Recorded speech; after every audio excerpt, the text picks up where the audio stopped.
افواج اگر آپ کے پاس ہیں اور وہ آپ کی ملکی حفاظت پہ معمور ہوتی ہیں تو حفاظت میں پھر وہ اندرونی بیرونی ہر طرح کی حفاظت آتی ہے. بالکل ایسے ہی. اگر آپ بطور ایک جمہوری انسان کی سوچ کے حامل انسان سے پوچھیں تو وہ شاید آپ کو یہ کہتا ہوا کہے یار کہ ڈیموکریٹک سسٹم میں عوامی نمائندگان کی حکومت میں ایک فوجی افسران کا جو ہے وہ کیا کہتے ہیں کاروباری طبقے سے ملنا کس نظر سے دیکھا جائے گا.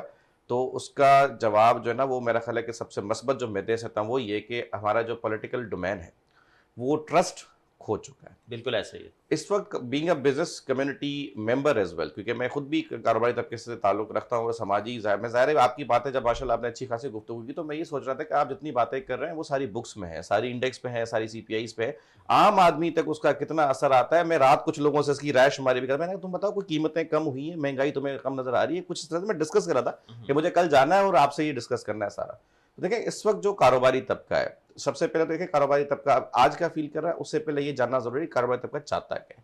کاروباری طبقہ ہمیشہ ہر دور میں، چاہے وہ مشرف صاحب کا دور تھا، نواز شریف کا دور ہو، زرداری کا دور، جس کا بھی دور، عمران خان کا دور، کسی کا ایکس وائی زی، وہ اسٹیبلٹی چاہتا ہے. بالکل. مجھے یہ بھی یاد ہے کہ ڈالر جب 125 165 پہ جمپ گیا، اس کے بعد 250 پہ گیا، پھر 300 سے نیچے اوپر ہو رہا تھا، تب بھی لوگ تیار تھے. وہ کہتے تھے بھائی 300 پہ لاک کر دو نا، ہم کام کرنے کو تیار ہیں. ہمیں نظر تو آئے کہ ایک مجھے جو ہے کنورژن ریٹ کا آئیڈیا ہوگا، میں نے لینا کہاں دینا. ہمیں ڈیسیسو موڈ میں تو جانے دینا آپ کے، ٹھیک ہے ہماری امپورٹ کہاں جا رہی ہے، ہمیں ڈیوٹی کیا کیلکولیٹ کرنی ہے اور ہماری سیل آؤٹ کاسٹ کیا بننی ہے. تو کاروباری طبقہ جو وہ ہمیشہ اسٹیبلٹی دیکھتا ہے. آرمی چیف حافظ صاحب کی جو ایک پرسنالٹی کی جو کوالٹی ہے میرا خیال ہے وہ یہ کہ وہ other than the last experience that we had, whatever we call it or whatever we name it, وہ ایک بہت ٹریجک تجربہ ہمارا رہا ہے. اگر آپ اس کو شمار نہ کریں تو زیادتی ہوگی. اس وقت ہمارے پاس جو اسٹیبلٹی ہونی چاہیے تھی وہ ہوئی نہیں. اس وقت ہمیں یہ فیل ہوتا ہے کہ آرمی پروفیشنلی اپنا کردار ادا کر رہی ہے.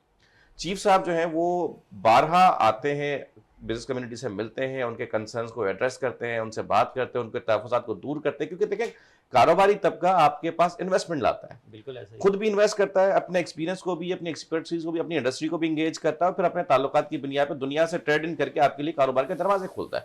تو اگر ایک بزنس مین کی فیس ویلیو پہ آپ کے پاس چند پیسے باہر سے آ سکتے ہیں، انویسٹمنٹ آ سکتی ہے، تو that means business also need assurance. Assurance business man کو آج کے دور میں سیاست سے نہیں ہے، وہ یہ دیکھ رہا ہے کہ بھائی کہاں سے مجھے اسٹیبلٹی مل سکتی ہے.